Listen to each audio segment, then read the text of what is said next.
Buonasera e ben ritrovati con l'informazione flash di New Sicilia. Vediamo insieme i titoli più rilevanti di questo pomeriggio.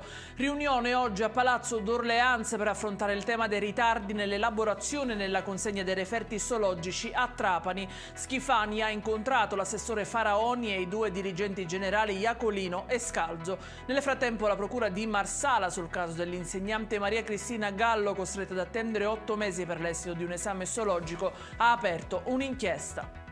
Smentita la morte del boss Giovanni Motisi, latitante da 27 anni, esiti negativi arrivano dagli accertamenti delegati dalla Procura di Palermo dopo la pubblicazione da parte di un settimanale della notizia del decesso in una clinica privata in Colombia.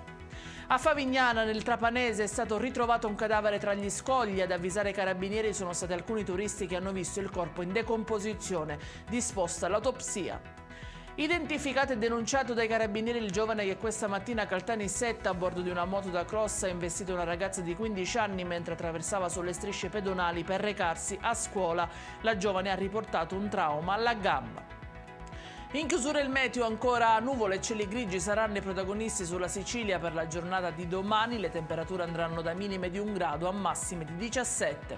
Ed è tutto per questa edizione. Vi ricordo come sempre che i dettagli su queste notizie li trovate sul nostro sito www.newsicilia.it. Grazie per averci seguito e buona serata.